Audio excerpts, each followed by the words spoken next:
반갑습니다.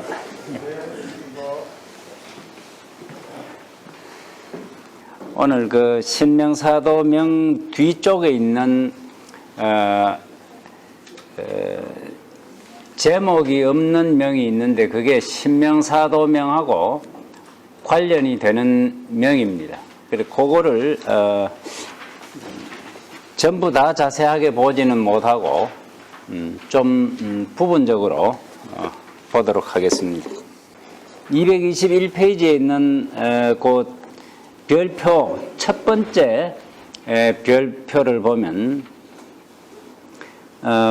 밥해 먹던 솥도 깨 부수고 주둔하던 막사도 불사르고 타고 왔던 배도 불 지른 뒤 사흘 먹을 식량만 가지고 사졸들에게 죽지 않고는 결코 돌아오지 않으리라는 의지를 보여주어야 하는데 이와 같아야 바야흐로 반드시 섬멸할 수 있다 라고 하는 이 글이 이제 주석 44번에 보면 나와 있듯이 사기 항우 본기에 나오는 이야기입니다.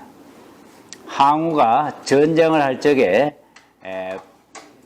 이길 수 있는 방법이 바로 이런 전술이었다고 하는데 이게 말하자면 그저 전쟁할 적에 모략 이 계획이 좋은 것, 그다음에 무기가 좋은 것 이런 것만으로 되는 게 아니라는 것이죠.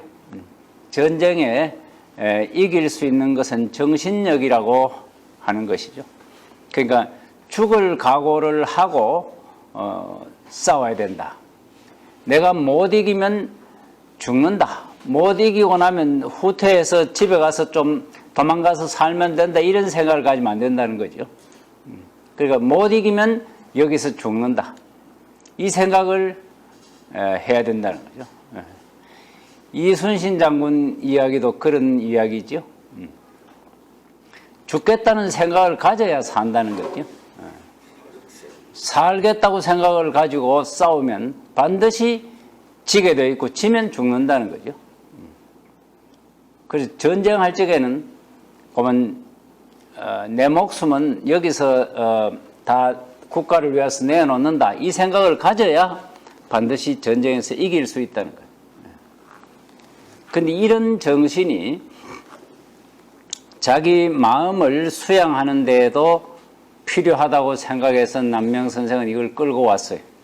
끌고 와가지고 내 마음 속에 생기는 욕심이라고 하는 것은 말하자면 국가나 이런 외부의 측면에서 보면 이 외부에서 쳐들어오는 적에 해당이 된다는 거예요. 외부에서 쳐들어오는 적을 이길 수 있는 방법은 목숨을 내걸어야 되듯이 자기 마음 속에서 생기는 욕심을 이겨내는 길도 내가 목숨을 걸어야 된다는 거예요. 그저 한번 욕심을 안 가져야지 이렇게 생각한다고 해가 욕심이 안 가져지질 않는, 욕심이 사라지지 않는다는 거예요. 우리가 일상생활에서 남명 선생도 오죽하면 이 마음의 욕심을 어떻게 하면 가라앉힐 수 있겠는가에 대해서 고민을 얼마나 많이 했겠어요. 이 지금 신명사도라고 하는 그림을 그려가면서까지 고민했던 이유가 뭐냐 하니까 마음에 생기는 욕심을 어떻게 하면 없앨 수 있을까? 이거 고민한 거란 말이죠. 지난 시간에도 말씀드린 것처럼 세상의 모든 종교는 궁극적으로 욕심을 버려라, 욕심을 없애라 하는 쪽으로 갑니다. 다른 말들이 물론 많은데 가장 훌륭한 사람이 될 수 있는 길은 뭐냐 하면 전부 욕심을 없애라는 겁니다. 마음을 비우라. 이게 전부 욕심 없애라고 하는 것인데 욕심 없애는 게 이게 쉽지가 않다면 말은 간단해요. 욕심을 없앤다. 마음을 비운다. 말은 뭐 쉬워요. 다들 뭐 정치가들이 가끔 그런 이야기들 하지 않습니까? 저는 이제 마음을 비웠습니다. 이렇게 이야기했는데 마음을 비웠다라고 하는 말을 쉽게 하는 사람은 저는 마음을 못 비운다고 생각해요. 마음을 정말 비울 수 있는 사람은 그거 쉽게 자신을 못해요. 마음을 어떻게 비웠다고 말할 수 있느냐. 차마 내 마음을 비우겠다 소리를 남 앞에 잘 말을 못하게 되어 있습니다. 정말 비울 사람은 그런 말 못해요. 그러니까 남한테 보이기 위해서 하는 말은 얼마든지 할 수가 있죠. 정말 비우려고 하면 남한테 그런 이야기를 마음 쉽게 못한다고. 그만큼 안 없어지는 거예요. 욕심이. 그 욕심을 저는 그런 생각이 들어요. 욕심을 완전하게 없애려고 하면 그럼 죽어야 없어지는 거예요. 죽어야 없어지는 거지. 내가 살아있는 한 욕심이 사라지지 않아요. 그렇기 때문에 이게 욕심을 없애는 것 자체가 어렵기 때문에 남명 선생이 이리저리 찾아보다가 이런 구절을 끄집어내가 와서 여기다 써놓은 거예요. 죽을 각오로 해야 된다는 거예요. 그리고 지난 시간에 언제 한번 제가 말씀드렸는지 모르지만은 욕천이라고 하는 시를 지었는데 그 목욕 그 가막산 밑에 그게 가마소라고 하는 부연이라고 하는 데 가서 여름에 목욕을 하면서 지은 시인데 그 시에 보면 50년 동안 쌓인 때를 다 씻는다 이래놔 놓고 그래도 내 마음 속에 이 뱃속에 오장 안에 티끌이 생긴다면 지금 즉시 배를 갈라 흐르는 물에 부치리 하면서 이런 말을 했어요. 그 말은 오장 안에 티끌이 생긴다는 말이 바로 마음속에 욕심이 생겨난다는 이야기죠.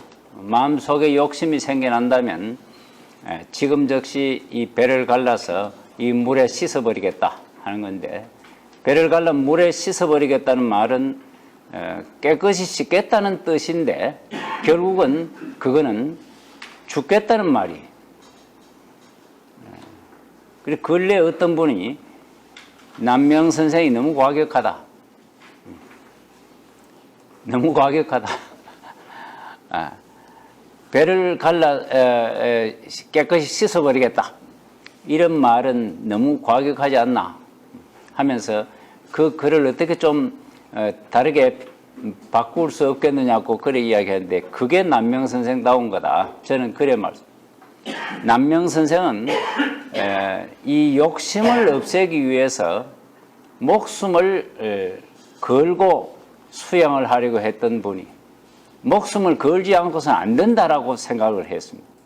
목숨을 건 사람은 목숨을 걸어보지 않는 사람하고 다르다는 거예요. 이런데 욕심을 좀 없애봐야 되겠다. 이런 노력을 조금 한 사람하고 목숨까지 걸어본 사람하고는 다르다는 거예요. 그 남명 선생은 목숨을 걸었던 분이기 때문에 그 남명 선생을 만난 사람들의 그 일관된 이야기는 병립천인의 기상이 있다. 이렇게 이야기를 합니다. 천길 절벽 앞에 서 있는 듯한 그런 느낌이 들어요. 남명 선생이 마치 천길 절벽 같은 느낌이 든단 말이에요. 우리가 내가 떡 앞에 갔는데 천길 절벽이 내 앞을 가로막고 있어요. 이래 고개 들어 쳐다봐도 끝이 안 보여요. 앞이 꽉 막혀 있어요. 남명 선생이 보면 그런 느낌이 딱 든단 말이에요. 추상 열일의 기상이 있다. 이런 이야기는 그분이 아무 말도 안 하고 가만히 있어도 저절로 그렇게 느껴진다는 거예요. 무슨 고함을 지르고 큰 소리를 쳐고만 눈을 부라리고 해서 그런 느낌이 드는 게 아니고 그분이 가만히 있어도 그런 느낌이 든다는 거예요. 그게 그분이 평소에 목숨을 걸고 욕심을 없애려고 했던 그런 수양한 흔적이 그렇게 나타나는 거죠. 이 글을 읽어보면 남명 선생이 얼마나 치열하게 격렬하게 마음을 수양하려고 애를 썼던가 하는 것을 단적으로 보여주는 말이고, 그래서 남명 선생의 그 경을 제가 시살적 존양성찰이라고 이름을 그렇게 붙였습니다. 남명 선생의 경은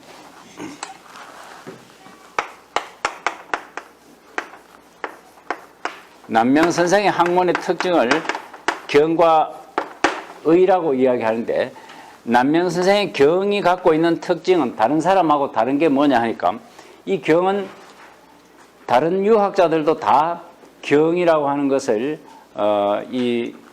수양의 중요한 방법이라고 생각을 했어요. 특히 예전에 시험 칠 적에 사지선다형으로 시험 치면 퇴계 선생 하면 경 해야 동그라미 쳐야 맞아요. 퇴계 선생 너무 경하면, 그러면 퇴계 선생이 경을 늘 주장했다는 이야기인데, 그거는 주자가 주장했던 것이고 주자 이후에 모든 유학자들이 다 주장했던 건데, 퇴계만 경을 주장한 것처럼 사람들은 알지만 그렇지 않아요. 모든 학자들이 다 주장을 했고, 남명 선생도 경을 주장했는데 그 경의 느낌이 좀 달라요. 그러니까 사람이 갖고 있는 기본적인 품성이나 그 다음에 주변 환경이나 이런 거에 따라 다른데, 퇴계 선생 같은 경우는 굉장히 온유돈후한 측면이 있어요. 부드러워요. 부드러우면서 인정이 있는 듯한 이런 느낌이 있단 말이죠. 그런데 남명 선생에게는 그런 측면보다는 요 시살적인 이런 측면이 있다 이거예요. 그래서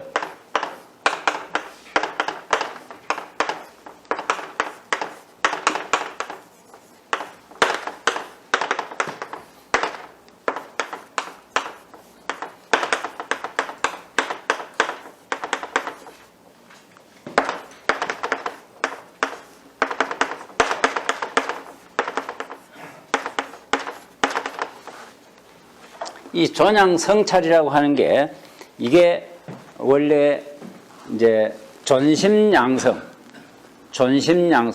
마음을 한 가지의 마음을 두는 거예요. 존심, 마음을 둔다.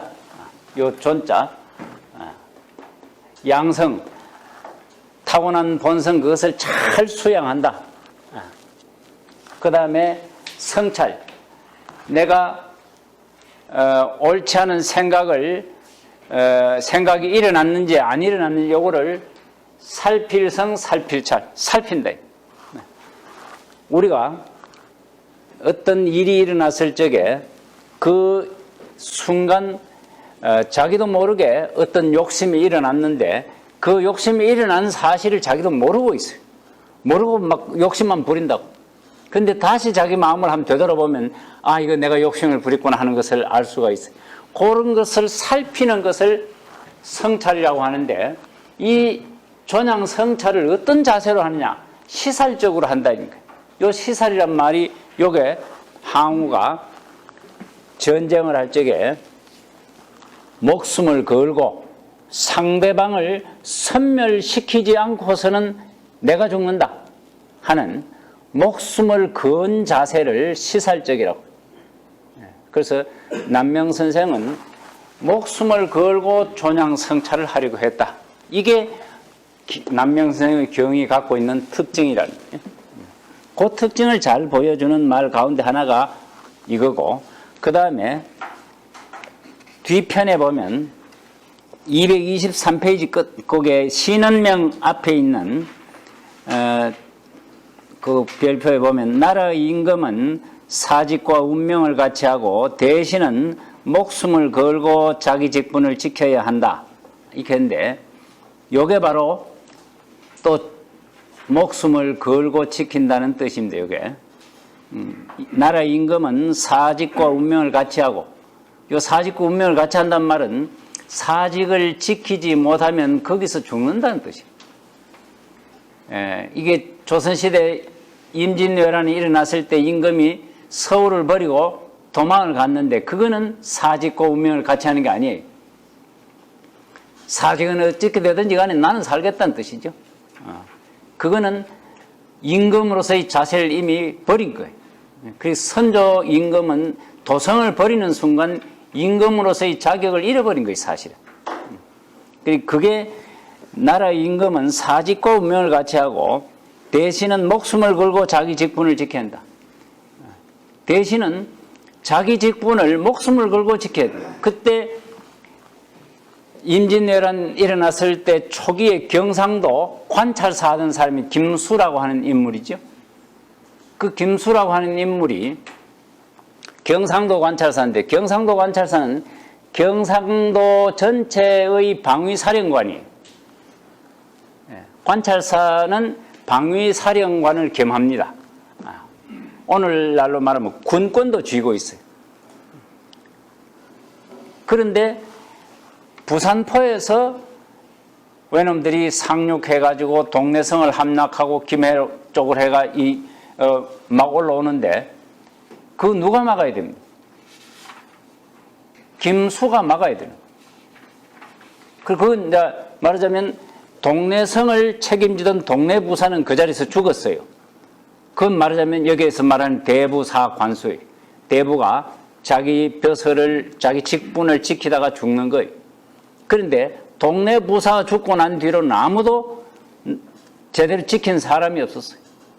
그래서 망풍이 괴락하는 말을 해요. 저 멀리서 오는 바람만 보고도 허물어지는 거예요. 저쪽 외적이 쳐들어온다 소리만 들면 성을 다 버리고 도망가 버립니다. 한번 싸워보지도 않고 저쪽에 온다 소리만 듣고 성 버리고 도망가는 거예요. 그러니까 외놈들이 전쟁을 제대로 해보지를 않고 이 충주 그 탕검대까지 왔다는 거예요. 그러니까 이거는 말이 안 되는 거지. 그래서 경상도 관찰사했던 그 김수 같은 사람은 현장에서만 목을 쳐버려야 되는 사람이에요. 그런데 희한한 게 전쟁이 끝나고 난 뒤에까지 잘 살았고 아무 문제가 없어요. 그리고 나라가 그런 지경이 되면 이 곤란한 거란 말이에요. 그래도 조선시대 그때 선조 때 나라가 안 망한 거는 의병 때문에 나라가 안 망했는데 그 참 아이러니지 않습니까? 나라가 망해야 될 게 있는데 안 망하고 의병이 들어가지고 나라를 구원했는데 의병 일으킨 사람들이 다 죽었어요. 다 망했어요. 그래서 이게 그때만 그런 게 아니고 독립운동 했던 사람들이 대부분 다 지금도 별로 안 좋아요. 그런 거 보면 나라가 위태로워도 눈치를 살살 봐가면서 목숨만 부지하고 나라를 위해서 애쓰지 마라. 애쓰는 너것만 죽는다. 너 후손만 망한다. 이런 느낌이 들 정도예요. 이 나라가 이래가지고는 안 되는 거란 말이죠. 참 그런 거 보면 이런 정신을 이야기하는 게 바람직한가 싶은 생각도 들어요.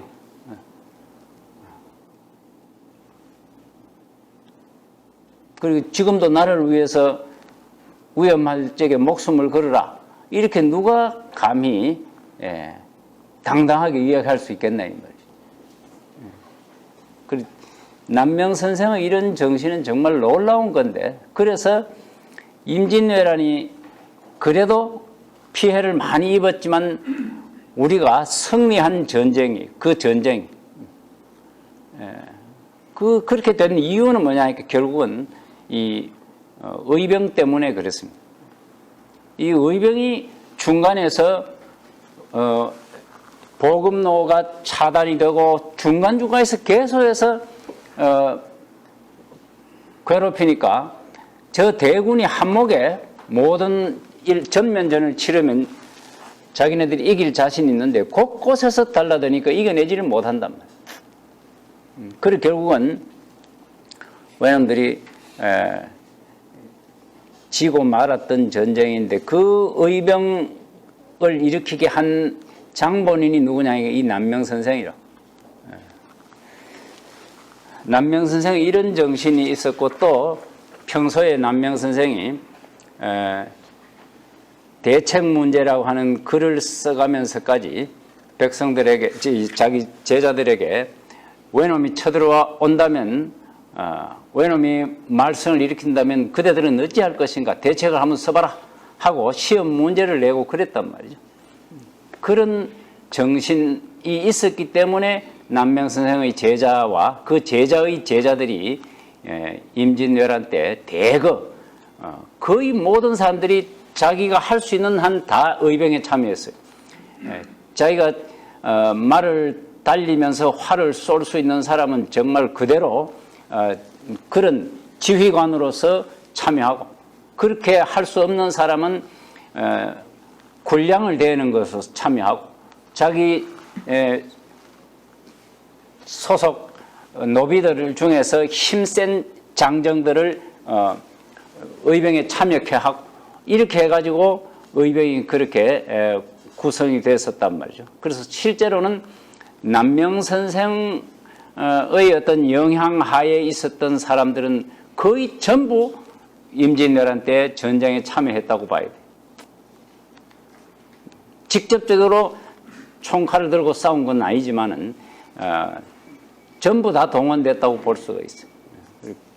그런 점은 이 남명선생의 이런 목숨을 걸고 외적을 막아내야 된다라고 하는, 이게 이제 자기 마음속의 욕심, 이거하고 실제로 외적이 쳐들어오는 거하고 이거를 늘 동일시하기 때문에 요 경은 자기 마음속의 욕심을 막아내는 건데, 의는 이제 바깥에 외적이 정말 쳐들어왔을 때 어떻게 할 것이냐 하는 건데, 이게 남명선생은 경과 의가 같아요. 이게 경만 되면 의는 저절로 된다라고 생각하는 것이 일반적이에요. 그렇지만 실제로 경을 의를 경과 동등하다고 생각하는 것과 경이 되면 의는 따라온다고 생각하는 것은 다릅니다. 그래, 경이 되면 의도 따라온다라고 하는 것은 소극적인 의예요. 의를 실천하는 데 있어서 소극적이에요. 그래서 경이 된 사람이 불의를 저지르지는 않아요. 마음속으로 경을 행하는 사람은 불의를 저지르지는 않아요. 그렇지만은 적극적으로 나서지는 않아요. 그러면 전쟁이 일어났을 때 의병으로 참여하는 것과 같은 경우는 적극적으로 나서는 거란 말이에요. 그런데 적극적으로 안 나선다고 불의냐 하면 그건 아니에요. 아무런 국가의 벼슬도 없는 민간인으로서 전쟁에 나서야 할 이유가 없잖아요. 목숨을 버려야 될 이유가 없어요. 그래서 외놈들을 도와주지 않는 한 그냥 숨어서 지내도 그거를 불의라고 볼 수는 없어요. 그래서 소극적인 것이, 그거는 불의를 저지르지는 않았지만은 적극적으로 행동을 하지 않았어요. 그래서 남명선생의 제자들은 적극적으로 행동을 한 거랍니다. 그를 남명선생의 이 의의를 두고 이 방단적 처사전물 이렇게 이야기하는데,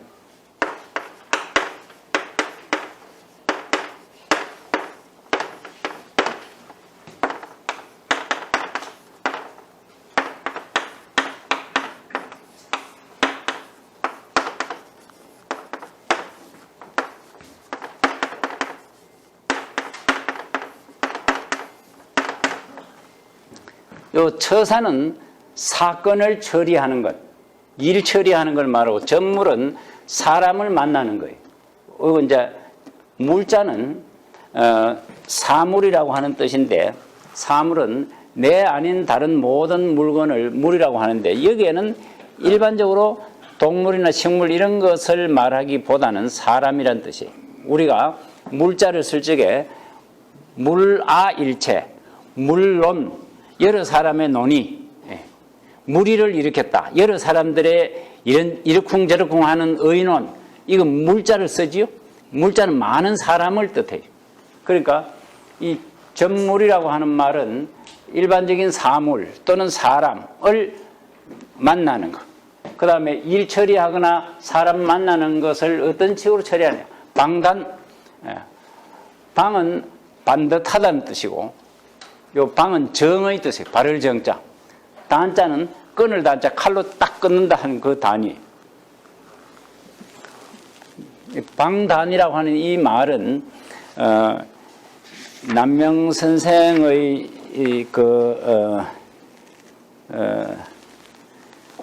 폐근명에 나오는 말과 연관시켜서 제가 남명 선생의 경을 방단적 처사전물이라고 이렇게 이름을 붙였습니다.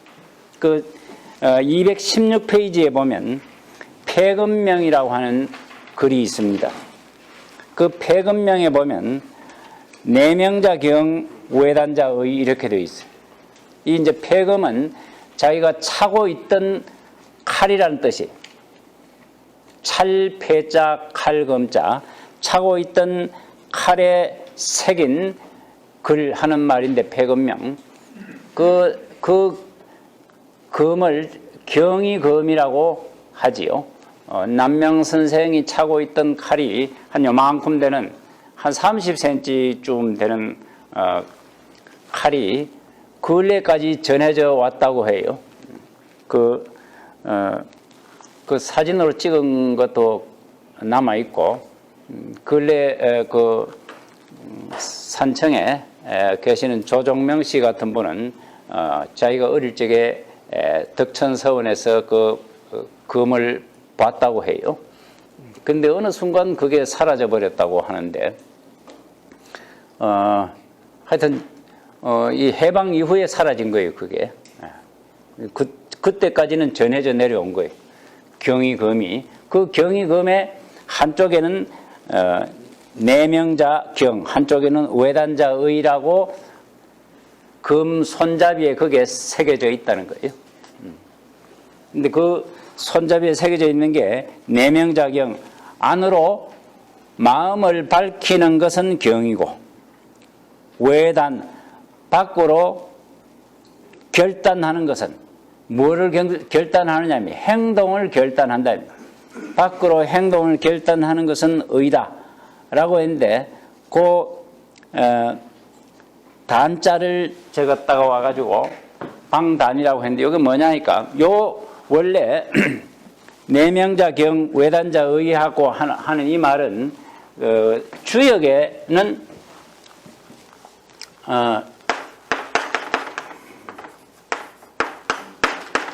경이 직내 의방외 이렇게 되어 있다.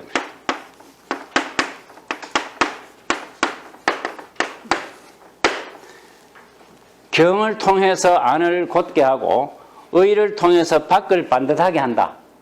이렇게 의를 통해서 밖을 반듯하게 한다 하는 요 방자 요것을 따고 요 이제 외단자의라 하는 남명 선생의 단자고 요 단자를 따고 이렇게 해서 제가 방단이라고 남명 선생의 의가 갖고 있는 특징을 방단이라고 제가 이름을 붙인 겁니다.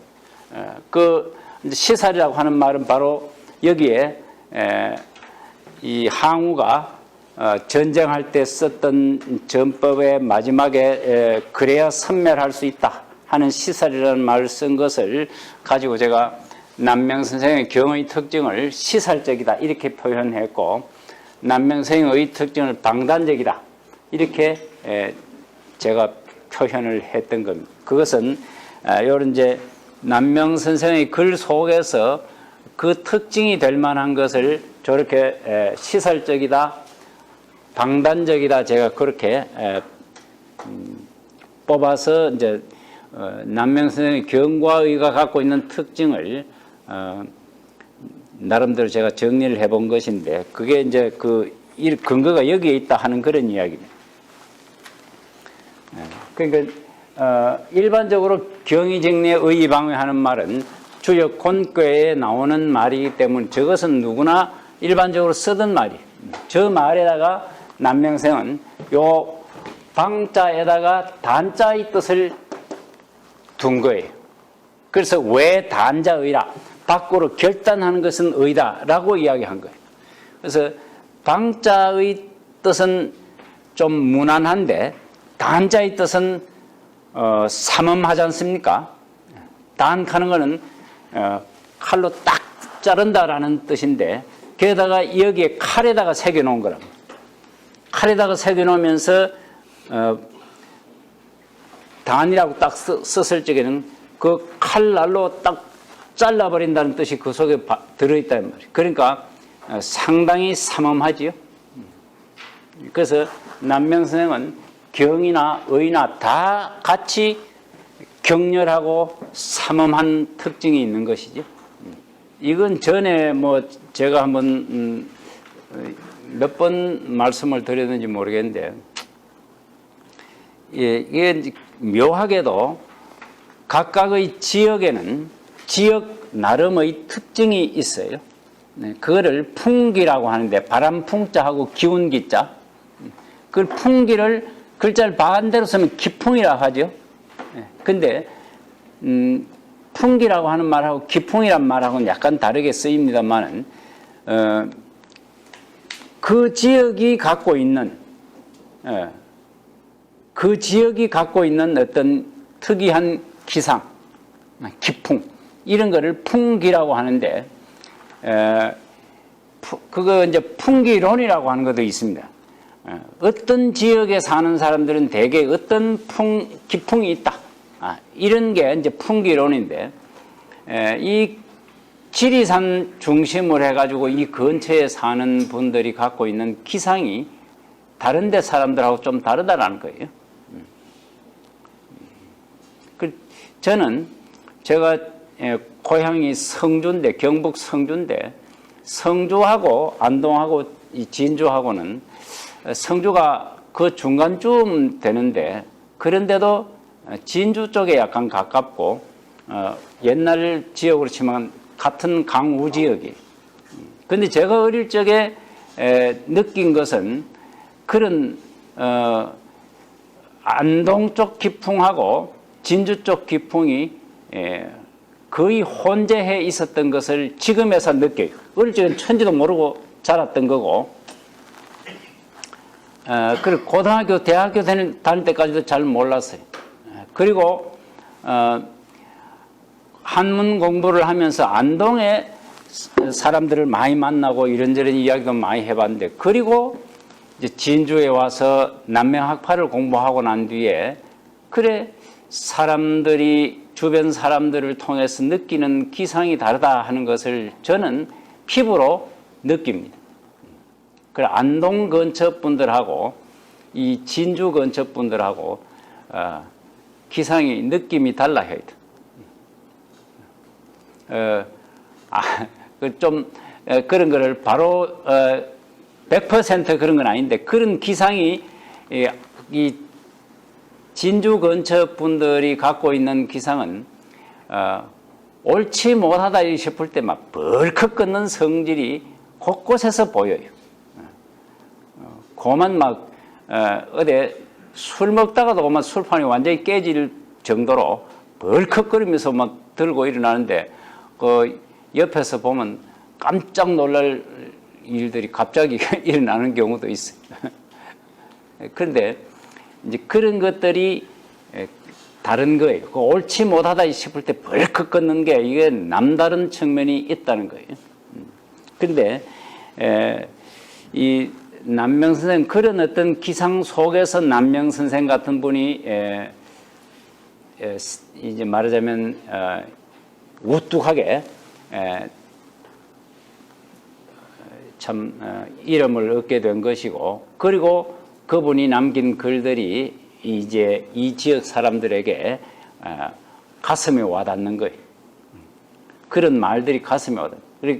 특히 공부를 한 사람의 입장에서 남명 선생의 글을 가만히 보면 가슴에 뜨겁게 와닿는 게 있단 말이죠. 그래서 그게 남명 선생의 학문이 1623년에 개해년에 일어났던 그 말하자면 인조의 쿠데타로 인해 가지고 이 우도 지역은 정치적으로, 경상우도 지역은 정치적으로 완전히 몰락하다시피 했어요. 그래도 조선 말기까지 남명 선생의 정신이 맹맥히 살아 전해져 온 것을 보면 그것은 쉽게 없어지지 아니할 것이다. 그리고 누가 없애려고 해도 없어지지 아니하는 것이다. 왜 그런가 하니까 풍기로서 전해져 내려오는 것이고, 그것을 학문적으로 우뚝하게 모범으로 한번 보인 분이 남명이기 때문에 남명 선생에 대해서 이 강우 지역 사람들이 글을 읽어보면서 자기도 모르게 이 소름이 돋으면서 그 와닿는단 말이죠. 그런 게 있기 때문에 저는 없어지지 않으리라고 봐요. 세월이 앞으로 흘러가도 남명 선생의 남명의 남자도 안 들어본 사람도 나중에 어릴 적에 그런 것도 몰랐는데 이 글을 읽어보면서 자기도 모르게 싶은 생각이 들고 통하는 무언가를 느낄 수 있다고 봅니다. 그런 정신 중에 하나가 이 시살적인 것하고 방단적인 것. 이것이 저는 굉장히 의미 있는 것이라고 생각해서 오늘 그 이야기를 했습니다. 제가 제대로 강의 준비를 아주 시간에 맞춰가지고 요 시간에 뭐하고 요 시간에 몇 분 있다가 무슨 이야기하고 이렇게 이 텔레비전이나 이런 데서 강의하는 사람들은 그걸 그렇게 정확하게 해야 된다고 하는데 제가 그리 안 하다 보니까 이게 지금 진도가 제대로 나가지도 않았는데 시간은 나가고 그랬습니다.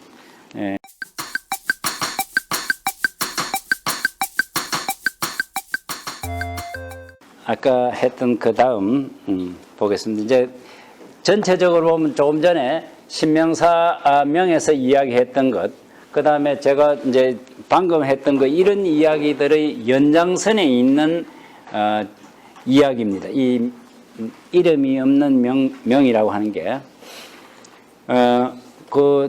조금 전에 했던 밥해 먹던 솥도 깨 부수고 하는 그 바로 다음에 모름지기 마음 안에서 엄청난 전공을 거두어야 한다라고 하는 말이 있는데, 이 말은 평범한 말인 것 같지만은 이 모름지기 마음 안에서 엄청난 전공을 거두어야 한다. 우리가 내 마음 속에서, 내 마음에서 나를 이겨야 된다 이 말이에요. 이게 이제 자기와의 싸움에서 이겨내는 거. 이거를 이 말이 우리가 논어에 있는 말로 하면 극기예요, 극기.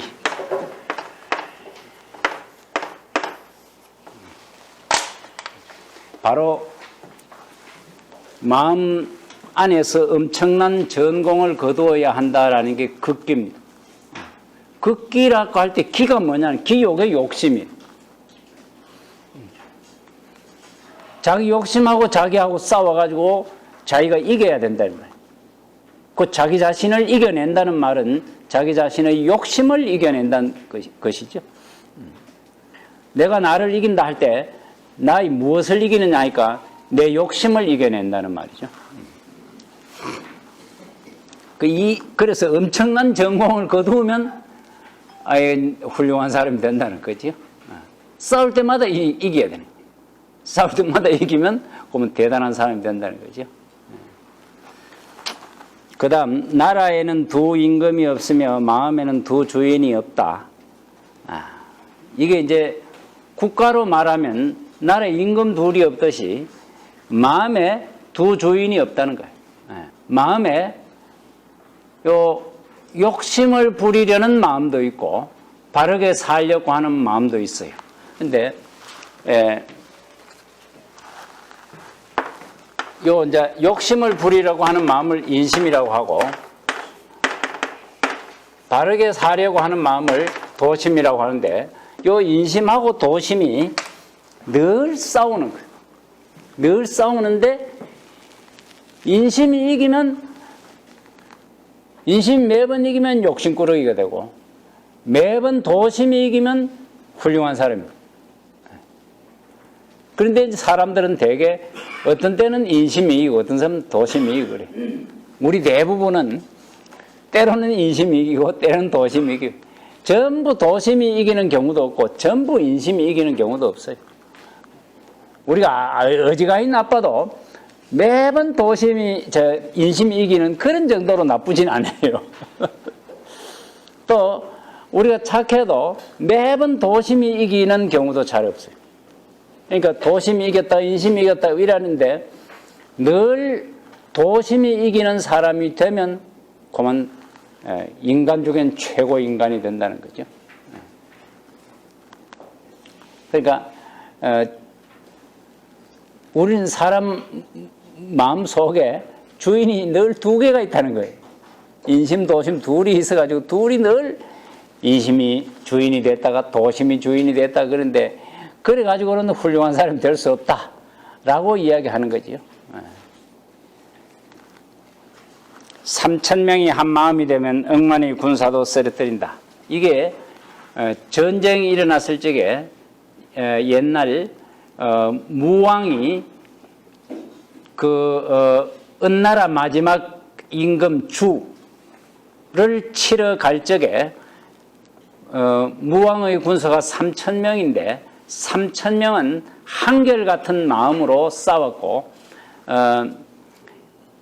그 주의 군사는 억만 명이었다고 해요. 그 억만 명이라고 하는 말은 10만의 만의 10배를 억이라고 하니까 한 10만 명 됐다는 이야기예요. 근데 그 10만 명이 마음이 10만 가지라는 거예요. 사람마다 마음이 다 다르다는 거예요. 그러니까 그건 이길 수가 없다는 거예요. 그리고 우리가 전쟁할 적에 한 마음을 가지고 하면 3,000명만 있어도 10만 명을 이길 수 있다는 거예요. 그래서 이게 3,000명이 한 마음이 되면 억만의 군사도 쓰러뜨린다. 한 30배 되는 군대라는 말, 글자 그대로 새기면 30배의 군대도 이겨낼 수 있는 게 마음 먹기에 달렸다라는 이야기죠. 그 다음 마지막 구절을 한번 보겠습니다. 마음의 소리는 메아리와 같고 그 자취는 인장과 같으니라. 이거는 겉으로 얼른 읽어보면 예사로운 말 같습니다. 이제 이번 제가 방금 했던 그 밑에 마지막에 있는 게 마음의 소리는 메아리와 같고 그 자취는 인장과 같다 하는 말이 있지요. 이게 마음의 소리는 메아리와 같다 하는 말은 내가 마음으로 먹은 생각 이게 소리가 달리 있는 게 아니고 내가 마음 먹으면 그게 메아리처럼 자꾸 남는다는 거예요. 그래서 내가 착한 일을 해야 되는데 착한 일을 하지 못했어요. 그러면 자꾸 한쪽에 그 소리가 들려와요. 네 지금 뭐 하고 있어? 네 뭐 하고 있어? 이렇게 자꾸 들려온다. 그리고 그 자취는 인장과 같다. 그래서 마음이 흘러간 자취는 도장 찍어 놓은 것처럼 뚜렷하게 남는다는 거예요. 내가 내 마음이 어떻게 흘러왔는가 하는 것이 내 머리 끝에서부터 발끝까지 다 남아있다는 거예요. 도장 찍어 놓은 것처럼 남아있다는 거예요.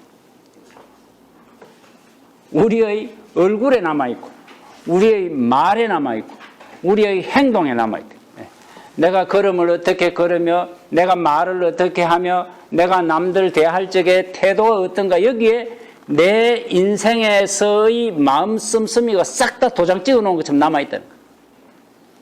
이 말이 분명히 맞다는 생각이 들지요? 이 기가 찬 말이에요. 그 자취가 도장과 같다.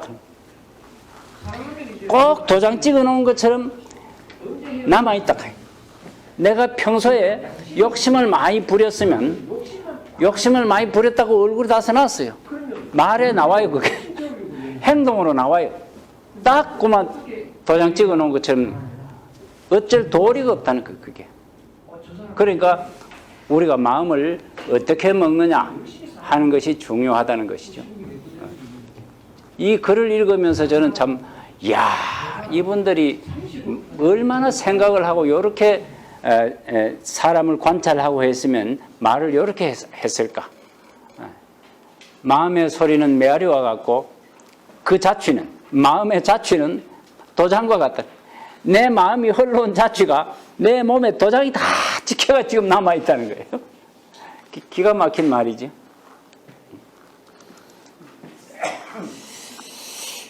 기적의 여인이라 그 자취가 도장과 같다. 인장 같다. 도장처럼 딱 찍혀가지고 뭐 어째 할 도리가 없어요. 그러니까 그래서 육아에서 늘 걱정거리가 뭐냐 하니까 육아에서는 다른 종교에서는 용서해 준다 하는 게 있잖아요. 죄 사함을 받는다 이렇게 기독교에서는 그런 말 해요. 잘못된 죄를 용서해 주는 것을 받는다 이건데 하느님 용서해 준다는 거예요. 그러니까 그 종교가 좋은 거지요. 가서 누가 농담하는 말도 그리 있고 한데 그런 말은 이제 좀 비난하려고 하는 말이긴 하지만 사람이 용서를 받으면 기분이 좋아요. 실제로 용서해 주는지 안 해주는지 알 수는 없지만은 내가 용서를 받았다 이래 생각하면 마음이 좀 홀가분하고 기분이 좋다고. 그러니까 용서해 주는 게 있어야 되는데 이 육아에서는 용서해 준다는 말이 잘 없어요. 그 용서해 준다는 말이 없는 대신에 마음을 바꾸기만 하면 그때부터 그 사람은 새로운 사람이야.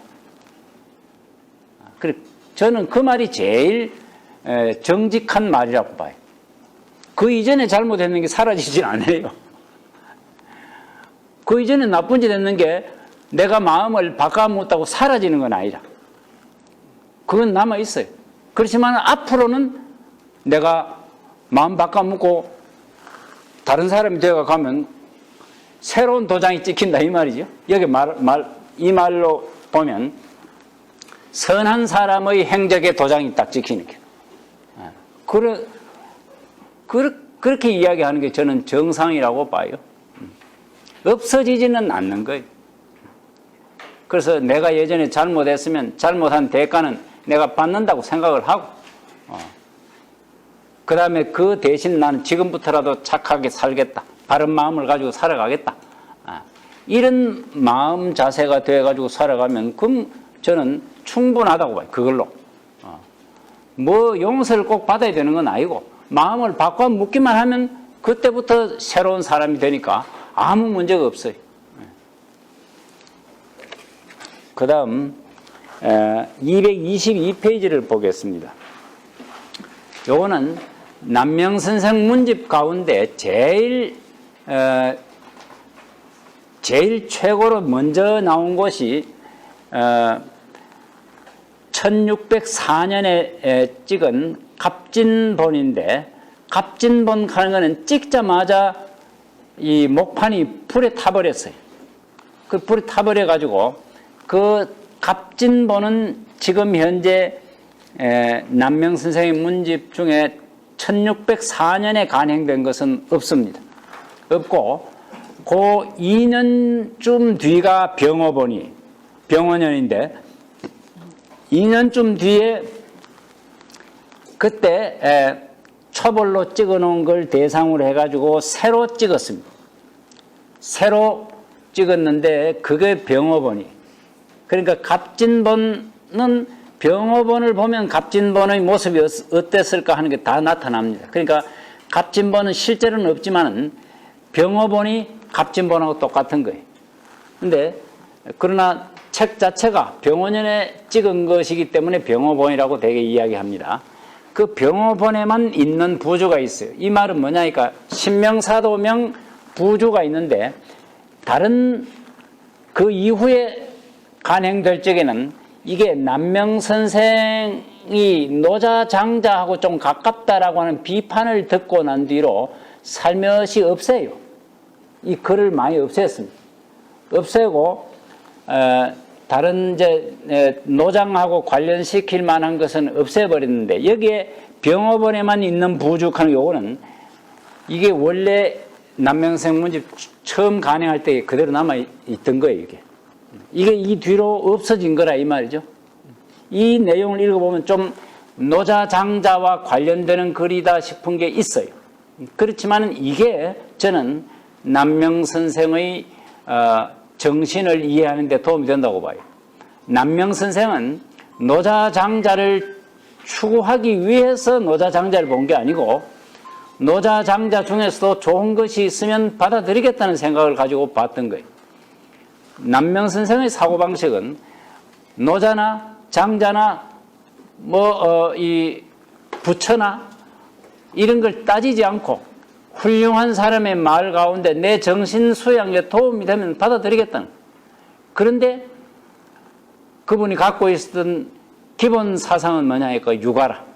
그래 육아를 중심으로 해가지고 다른 건 다 받아들이겠다는 거예요.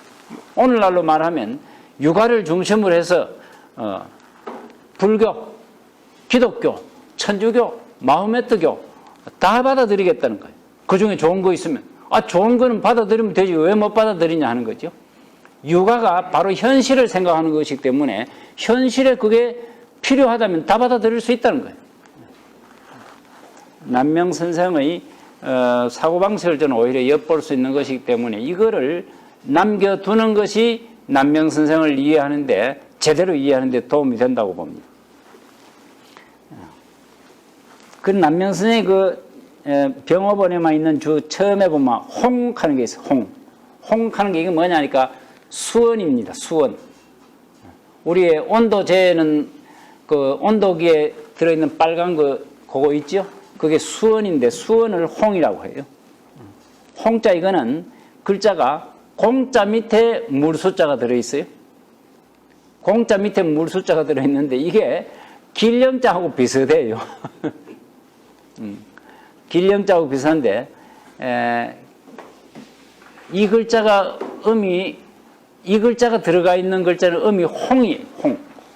길령자가 들어가 있으면 음이 영이 되고 그러니까 쇠건변에 글자를 쓴다 또는 뭐 삼소변에 쓴다 이럴 적에 오른쪽에 이 글자가 들어가는 경우가 가끔 있는데 그러면 홍자가 돼요.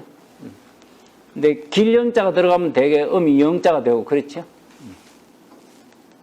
이 홍은 수원인데 영단 또는 현주 이런 말로 표현된다. 신령스러운 단약이다. 그 다음에 아주 현묘한 구슬이다. 현주. 이거는 유주인지라 잘 달아나 간직하기가 어렵다. 흘러다니는 구슬이라. 우리가 그 수원을 수원주에 넣어두면 딱 붙어가지고 있고 온도에 따라서 오르락내리락 할 뿐이지만은 그거를 만약에 종이 위에 수원을 끄집어 내가 종이 위에 얹어 놓으면 종이를 약간만 기울이면 그걸로 흘러가요. 그러니까 아이고 안 되겠다 싶어 이쪽으로 다시 틀면 또 이쪽으로 흘러가. 그러니까 그걸 어디 가만히 머무르게 하기가 곤란해. 그거를 머무르게 하려고 하면 구멍을 쏙 파가 그 안에 들어가게 하는 도리밖에 없어요. 그래서 평평한 종이에 그걸 얹어 놓으면 조금이라도 낮은 데가 있으면 그걸로 흘러가려고 하고 또 움직이면 그게 따라서 움직인단 말이에요. 그걸 안 움직이게 하는 방법은 구멍을 온폭하게 파고 그 안에 집어넣는 도리밖에 없어요. 그래서 그거는 이 유주가 뭐냐, 사람 마음이 유주와 같다는 거예요. 사람 마음은 자꾸 움직인다는 거예요. 상황에 따라 자꾸 움직인다는 거예요. 그래서 이 수원이 약간만 이렇게 움직이면 수원이 움직이고 하듯이 잠시도 가만히 안 있는 거야. 그래서 잘 달아나서 간직하기가 어렵다. 사람 마음이 붙들어 놓기가 어렵다. 자기가 자기 마음을 붙들어 놓으려고 해도 잘 안 붙들려가 있지요. 자기도 모르게 어디 가가 있는 거죠. 이 자리에서 이런 무슨 강의 듣다가 어느 순간 그만 마음이 어제 부산에서 누구를 만났는데 한 그 생각으로 막 돌아가 버리다가 그 다음에 이준석이 어떻고 하는 어떤 이야기 막 온갖 머리가 정신없이 왔다 갔다 한단 말이에요. 잠시도 가만히 있지 않아요. 그러니까 이 사람의 마음을 유주와 같다고 보고, 유주가 뭐냐? 수원이다. 이걸 안정시키는 방법은 뭐냐? 구멍을, 이게 나지막한 구멍을 파가 속 내려가도록 해야 됩니다. 안정을 시켜야 된다. 마음이 딴 데로 안 움직여야 되는데, 여기저기 마음이 흔들리지 않아야 된다는 거예요. 이거 쳐다보고, 그것도 좋네. 저거 쳐다보고 저것도 좋네. 이렇게 마음이 왔다 갔다 해가지고는 마음을 붙들어 둘 수가 없다는 거예요. 그래서 마음 붙들어 두는 게 어렵다는 것을 비유를, 수원으로서 비유를 한 거예요. 그러면서 그 다음 네 번째 별표를 한번 보세요. 용이 여의주를 보살피듯 마음에 있지 말며 닭이 알을 품듯 기운을 끊지 말며 고양이가 쥐구멍을 지키듯 정신을 흐트리지 말라. 그게 여룡양주 신불망 역외부란 기부절 여묘 수혈 신부동 했는데 이 세 구절의 말이 참 마음을 표현하고 마음을 어떻게 간직해야 될 것인가에 관해서 굉장히 평소에 머릿속에 두고 생각해 볼 만한 좋은 구절이라고 봐요. 용이 여의주를 보살피듯 마음에 있지 말며, 우리가 용이 여의주를 보살피는 그림을 보면 이 무덤에 가보면 큰 이 신도비 같은 데 보면 그 위에 용이 여의주를 물고 있어요. 여의주를 물고 있는데 그 용 두 마리가 여의주 복판에 하나 두고 이렇게 딱 물고 있는 경우도 있고, 어떤 경우는 용 한 마리가 입속에 여의주를 딱 물고 있는 경우가 있어요. 그런데 그 용이 이 자기 입속에 있는 여의주 이걸 잘 보관하려고 하면 내가 입속에 여의주를 머금고 있다라고 하는 것을 잠시라도 잊으면 안 되겠죠. 잠시 잊고 말을 함부로 턱 내뱉었다가는 어디 날아가 버리고 없는 거예요. 그리고 여의주가 용이 여의주를 딱 물고 있는 상태에서 마음에 잊지 말아야 돼요. 내가 지금 여의주를 물고 있다. 이걸 잊지 말아야 돼요. 그 사람은 각자 자기 마음속에 사실은 여의주가 있는 거예요. 자기 마음속에 다 여의주가 있는데 그 여의주를 내가 물고 있다. 이거 함부로 내뱉지 마라. 마음대로 내가 하고 싶은 이야기 다 하고 나면 여의주가 어디 갔는지 없어져 버려.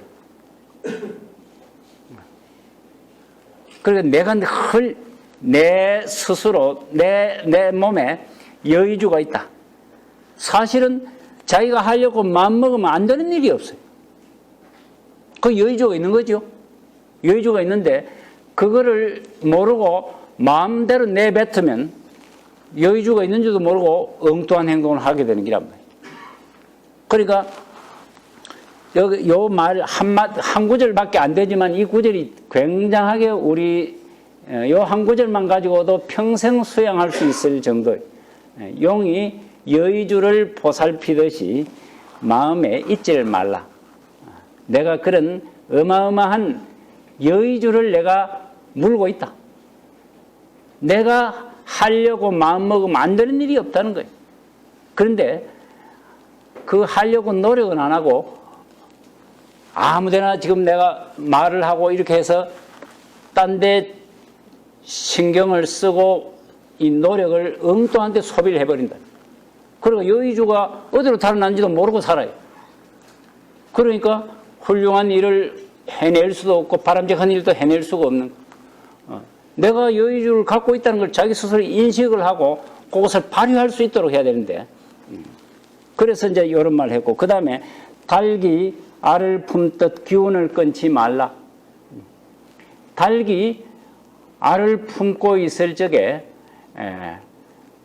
밖에 자기가 마음대로 먹고 싶은 거 먹으러 가고 놀고 싶을 땐 놀고 안 그런다고. 잠깐 밖에 나갔다 올 수는 있지만은 금방 다시 돌아가 또 품고 있어요. 닭이 알을 품고 있는데 그거를 끊임없이 자기가 달걀한테 기운을 주어야 그게 병아리로 깨어난단 말이죠. 그리고 병아리로 이제 새로운 목숨을 탄생하게 하는 데에는 끊임없이 기운을 줘야 되지. 하다가 말다가 심심하면 한번 가보고 이래 해가지고는 되는 일이 없단 말이에요. 우리가 어떤 일을 완성시키려고 할 적에는 꼭 닭이 알을 품어서 이 병아리를 깨어나게 하듯이 그런 정신으로 기운을 끊지 않아야 됩니다. 기부절. 끊임없이 그게 기운을 쏟아부어야 됩니다. 그래야 무슨 일이든지 이루어낼 수 있다는 거죠.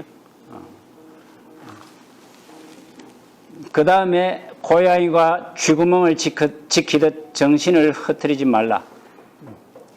고양이가 쥐구멍을 지키는데 고양이가 쥐를 쫓아가는데 쥐구멍을 쏙 들어가 버렸어. 그러니까 고양이가 쥐를 이제 놓쳤단 말이야. 그러나 그 쥐를 다시 잡으려고 하면 아무 말도 안 하고 딱 버티고 있어요. 신부동이라고 하는데 신이 정신이에요. 그러니까 고양이가 쥐구멍을 딱 보고 정신이 딴 데 가면 안 돼요. 우리가 눈은 거 있는데도 생각을 딴 생각하면 쥐가 나와도 자기가 깨닫지를 못해요. 우리가 정신이 눈은 뻔히 뜨고 있어도 딴 생각하고 있으면 뭐 왔다 갔다 하는 걸 보고도 내가 저거 잡아야 되는데 이 생각을 하지를 못해요. 뭐가 있었는지도 지나가는 것도 보아도 보이지 않고 들어도 들리지 않고 먹어도 그 맛을 모른다는 거예요. 정신이 없으면. 정신을 거기에 두지 않으면. 그러니까 자기가 하는 일에 집중해야 된다는 거예요. 그래야 목표를 이룰 수 있다는 거예요. 고양이가 쥐를 잡으려고 하면 정신을 잃어버리면 잃지 않아야 돼요. 정신이 흔들리면 안 된다는 거예요. 이게 공부하는 사람은 누구나 그 공부하는 데 집중하면 반드시 일을 이뤄낸다는 거예요. 그리고 공부만 그렇겠어요? 어떤 일도 집중해서 안 되는 일이 없겠죠. 정신을 흐트리지 않는 한 반드시 일을 이뤄내는 거예요. 그래서 이 용이 여의주를 보살피듯 마음이 있지 말라. 닭이 알을 품듯 기운을 끊지 말라. 고양이가 쥐구멍을 지키듯 정신을 흐트리지 말라. 이것은 정신을 차리는 아까 이야기했던 경과 의 또는 극기 이런 거는 말할 것도 없고 우리 일상생활 하는 데 있어서 자기가 뜻하던 일을 이루려고 할 때 이 마음가짐을 가지면 이루어지지 않을 일이 없다고 봅니다. 그 다음 그 구절 하나하나 읽어보면 마음을 수양하는데 참 절실하구나 하는 것을 느낄 건데 다 읽지를 못하겠고 그 밑에서 두 번째 병마개를 닫듯 입을 닫아 말을 조심하고 성을 지키듯 생각이 함부로 치닫지 못하게 하라 하는 말이 있는데 남명선생은 이 수구여병 방위여성 하는 이 말을 굉장히 즐겨 썼습니다. 그러니까 병마개를 닫듯이 입을 닫아서 말을 조심해라. 하고 싶은 말이 있어도 어지간하면 참아라. 입 다물고 살라는 얘기예요. 그런데 입을 다물고 살면 되게 잘못될 일이 거의 없습니다. 근데 말하면 어지간히 훌륭한 생각을 갖고 있어도 말에는 반드시 실수가 있어요. 그러니까 혹시 내 마음에 바람직한 생각을 안 가지고 있으면 말에 실수가 너무 많아요. 내가 마음을 바로 먹고 있어도 말하다 보면 실수가 나온다고. 그런데 그렇지 않은 경우는 더 실수가 많아요. 그러니까 입을 다물어야 돼요.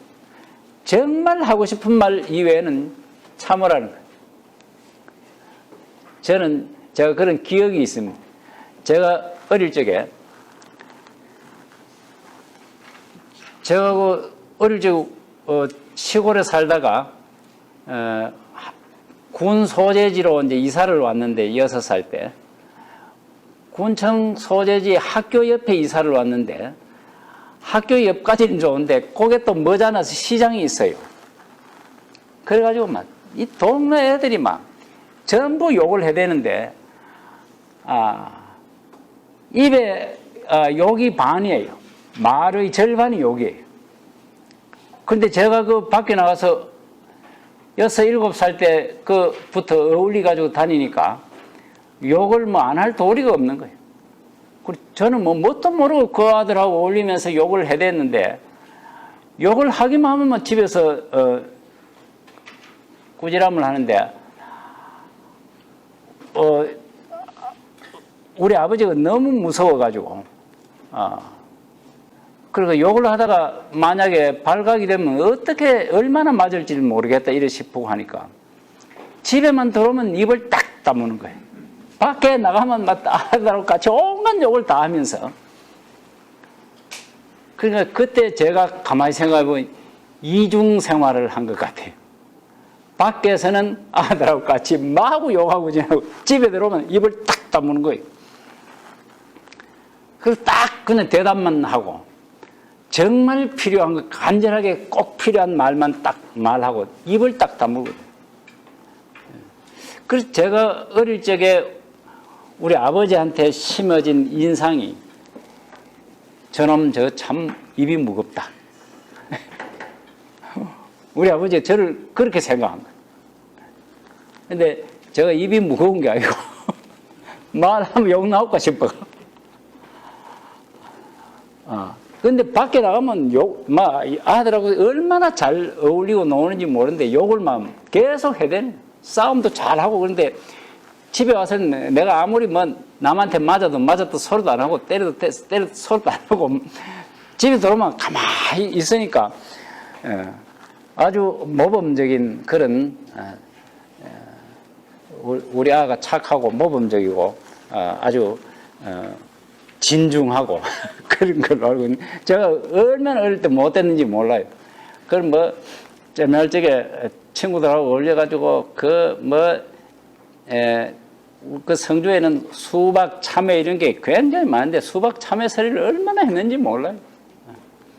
여름에 홀라당 벗고 이제 목욕하다가 아무 밭에나 들어가가지고 저 집에 그 따먹듯이 다 따먹고 그리고 주인이 나타나면 막 후닥닥 냇물로 뛰어들어 버리고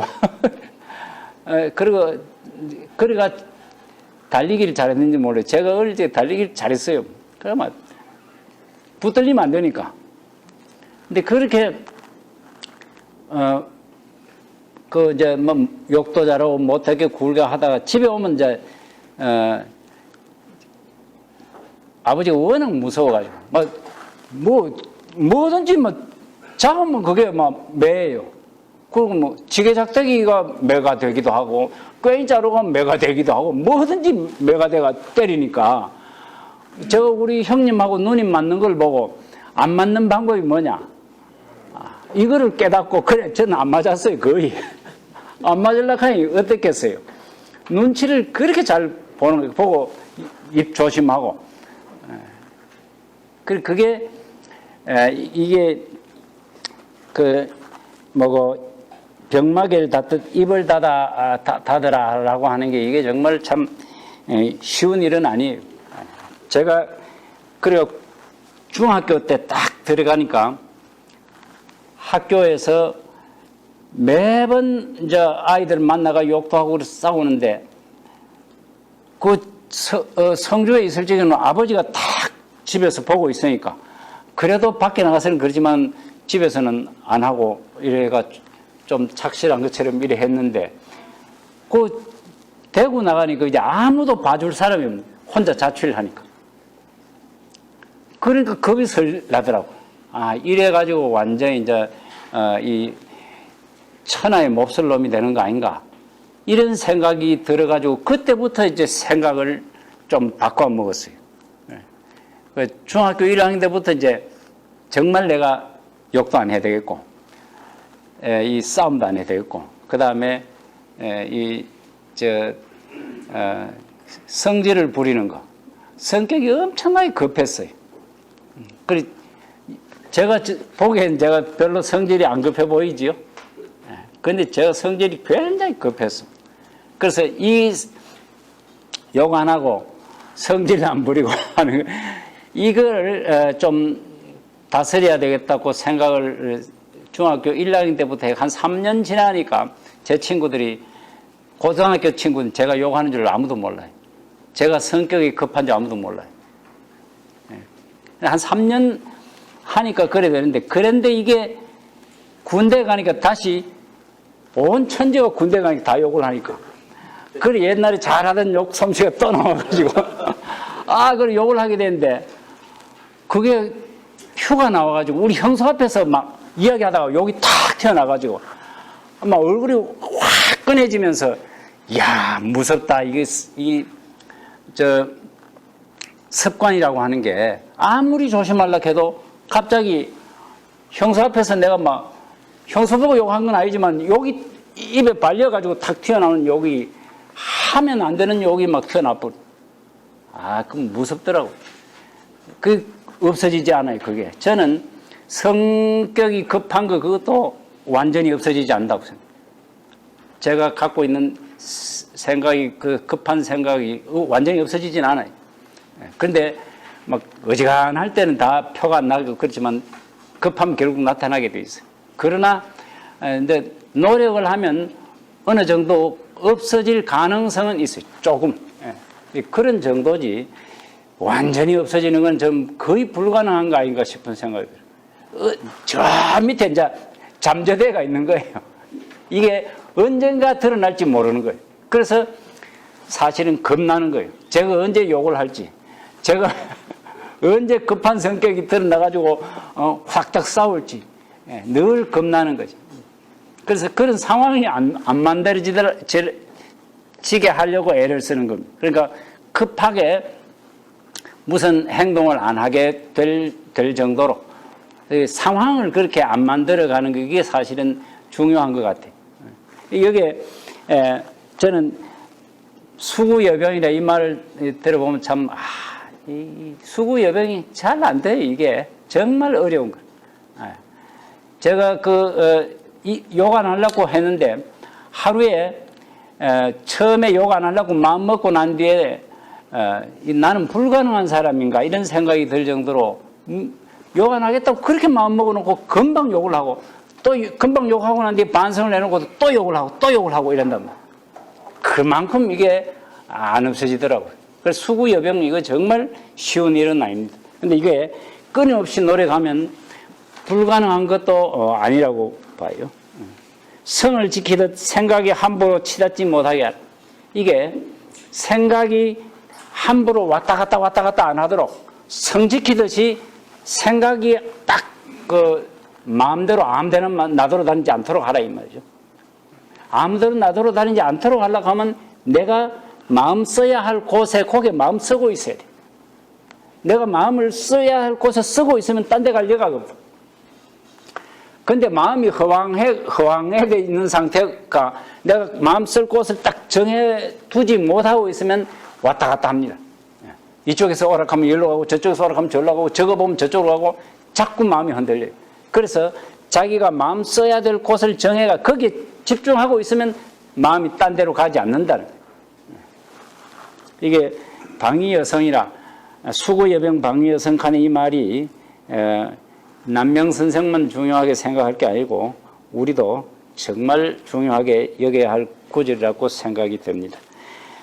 그 다음에 아까 나라의 임금은 운명을 같이 하고 사직과 운명을 같이 하고 대신은 목숨을 걸고 자기 직분을 지켜야 한다. 이게 목숨을 걸고 내 마음을 바르게 지키려고 하는 자세를 가진다라고 하는 것인데, 이런 자세는 참 이런 말 한마디만 저는 뭐 국군사 사직, 나라의 임금이 아니지만은 우리는 내 몸의 주인이 내 마음이잖아요. 내 마음이 이게 내 몸의 군주라. 내 군주 이것을 어떻게 제대로 군주가 훌륭한 군주가 되도록 할 것이냐. 목숨을 걸고 내 몸을 제대로 지키겠다는 생각을 가져야 된다.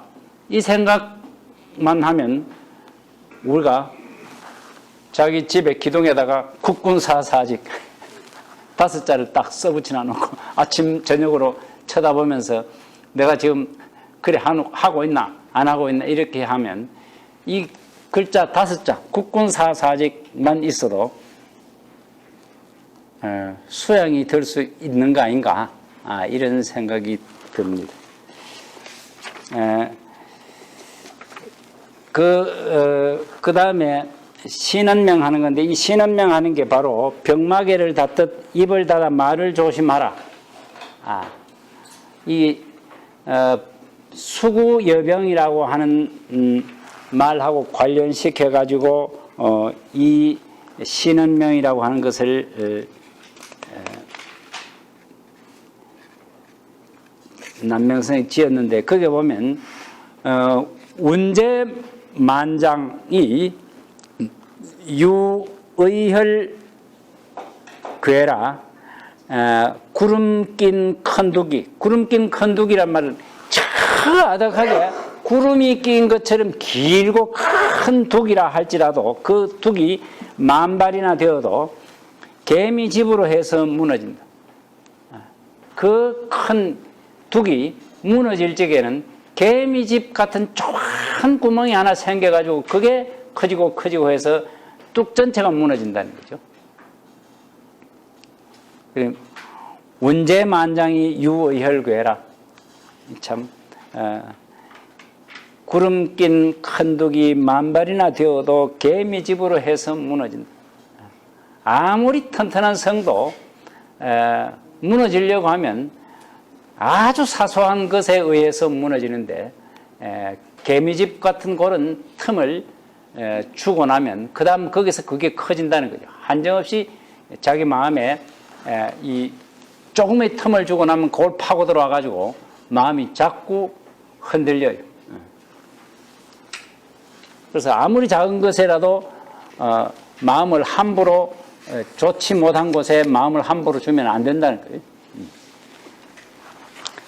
그 다음 금인명 하는 걸 한번 보지요. 금인명.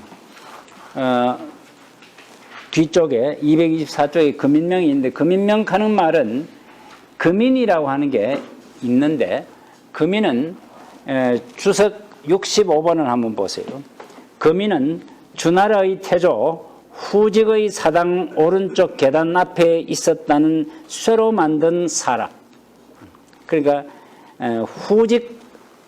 후직을 제사 지내는 사당 앞에 있었던 쇠로 만든 사람인데, 공자가 주나라의 태묘에 가서 이 금인을 보았는데 그 입은 3번 봉하여져 있고 그 금인의 등에는 옛날 말을 삼가한 사람이었다라는 글이 새겨져 있었다고 합니다.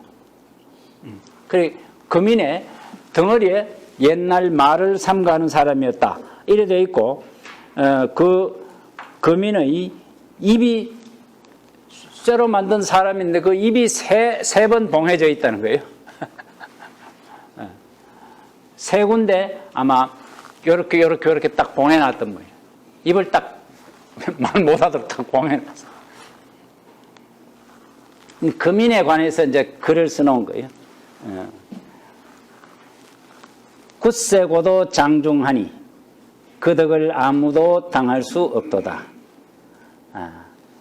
이제 강의 중 덕막감, 그러니까 굳세고도 장중하니. 이게 금인이니까 쇠로 만든 사람이니까 굳세고도 장중하다 이 말. 그리고 굳세고도 장중하다 하는 말의 뜻은 뭐냐니까 굳센 것은 의고 장중한 것은 인이다라고 그 주석이 그리 달려 있어요. 그러니 그 덕을 아무도 당할 수가 없도다. 이무원 한부삼. 이미 말이 없건을 게다가 다시 3번이나 봉하였도다. 함하는 게 기웠다는 뜻이에요. 기워서 다시 3번이나 했네 이 말이에요.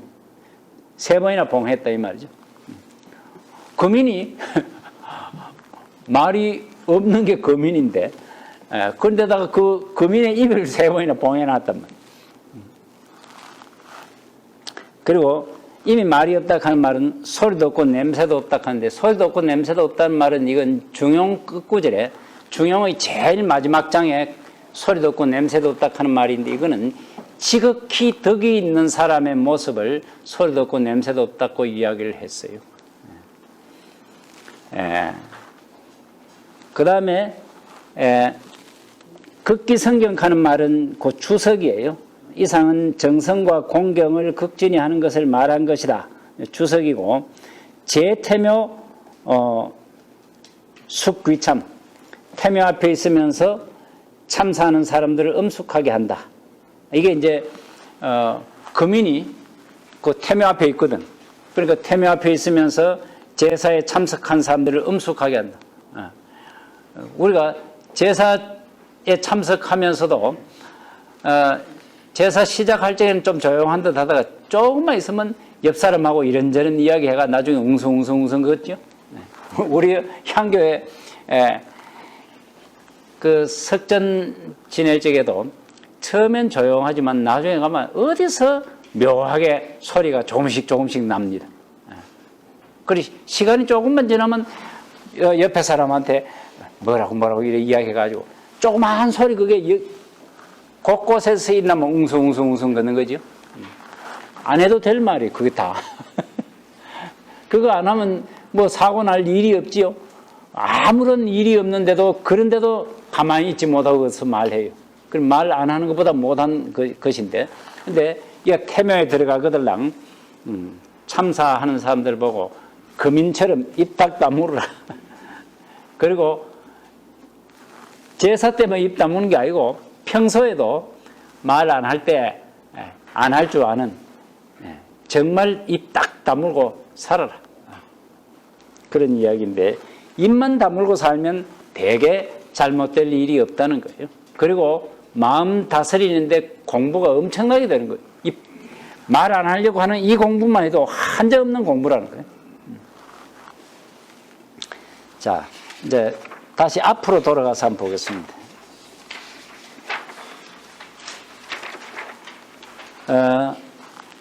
폐근명. 폐근명 그건 아까 봤었죠. 그 다음에 제일 앞에 있는 좌우명을 보죠. 좌우명 하는 말은 남명 선생의 그 자기 자리 오른쪽에 써둔 글이라는 뜻이지요. 은행을 신이 있게 하고 삼가하며 요 용신용건이라 하는 말을 썼는데 용신용건 할 때 용자는 항상 하는 뜻입니다. 항상. 중용이라 할 때 용자 이거는 변함없이 늘 하는 말이에요. 그 다음에 신은 믿음게 하고 그는 삼가한다는 뜻인데 무엇을 말과 행실을 늘 믿음게 하고 말과 행실을 늘 삼가라. 그렇게 해서 한사존성하라.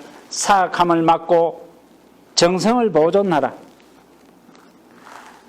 사악함을 막다는 말은 사악한 생각이 내 마음속에서 일어나는 것을 막아라 이 말이에요. 마음속에 사악한 생각이 일어나는 것을 막아라. 자기 마음속에 사악한 마음이 자기도 모르게 자기 마음속에서 일어나는 거지 남이 나한테 주입시켜 주려고 해도 주입시켜 지질 안 해요. 남이 무슨 말을 하면 내가 마음에 그런 생각이 없으면 그게 아무런 나하고 상관이 없는 게 되는데 내가 그쪽에 빨려 들어갈 정도가 되면 나를 싹 유혹하면 내가 넘어가요. 그러니까 상대방이 나를 유혹해서 내가 넘어갔다고 하지만은 그거는 상대방이 유혹한 것 때문이 아니고 내 마음에 그런 유혹당할 기질이 있어가 남이 나를 유혹시킨 거예요. 그러니까 내가 넘어간 거라. 결국 내가 넘어간 거지 상대방이 나를 넘어가게 한 건 아니라. 그러니까 내 마음에 그런 사심이 일어날 기질이 있는데 그거를 틀어막으라는 거예요. 그걸 한사라고 해요. 한사.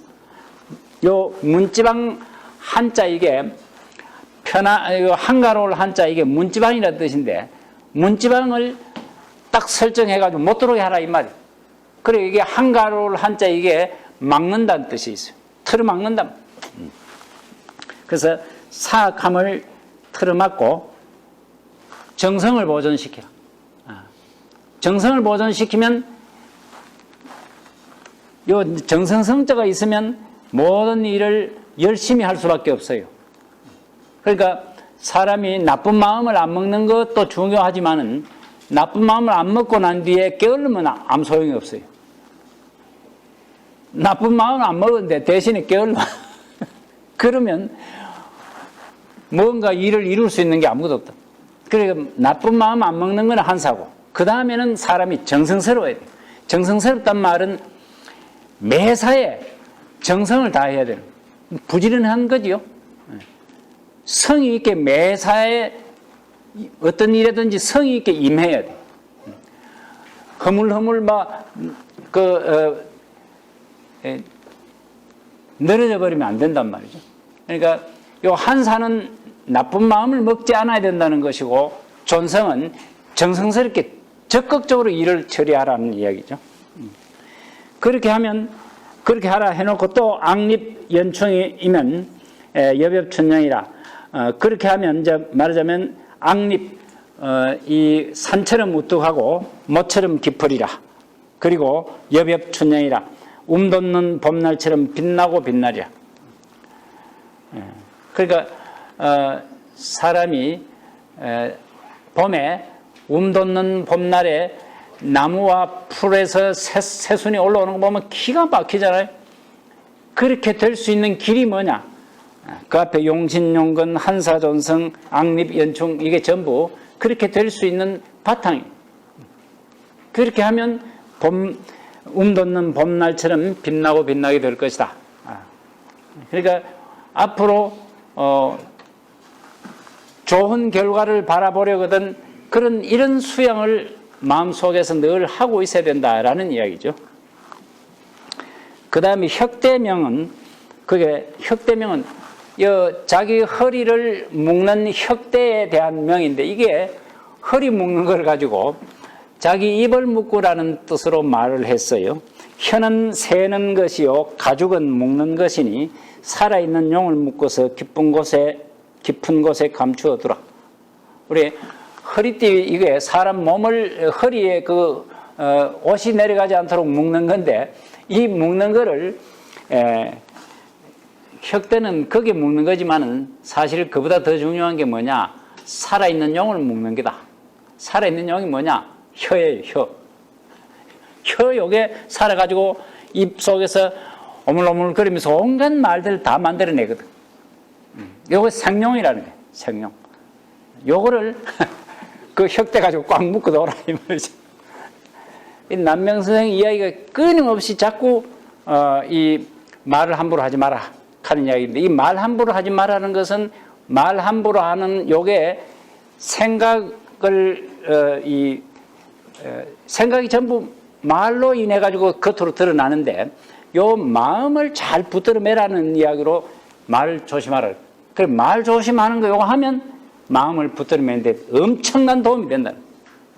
그래 처음부터 마음을 잡아라 이렇게 이야기가 안 되니까 말하지 마라. 자꾸 그래 말만 안 하려고 애를 쓰면 자기 마음이 잡혀져요. 그래서 마음 잡으라는 이야기를 지금 이 혁대 가지고 살아있는 용을 꽁꽁 묶어라 이렇게 표현을 했는데 이게 남명성의 명을 보면 처음부터 끝까지 모든 명이 전부 마음 수양하는 거하고 전부 다 관련이 돼 있죠. 그 일이관지라 하는 말인데 남명선생의 명은 전부 일이관지. 그 남명선생의 명만 그런 게 아니고 남명선생의 시도 그렇고 문학 작품 전부 다가 남명선생의 그런 음풍농월이 없어요. 전부 자기 마음 수행하는 거하고 무조건 관련이 있어요. 그래서 남명선생의 그런 저는 공자의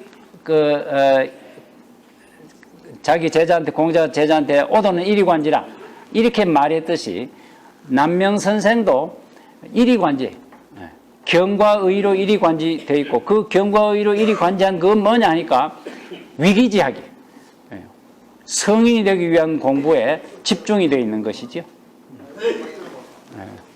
오늘 남명선생의 명에 대해서 이 정도로 하고 조금이라도 의미 있는 시간이 되었기를 바랍니다. 마치겠습니다.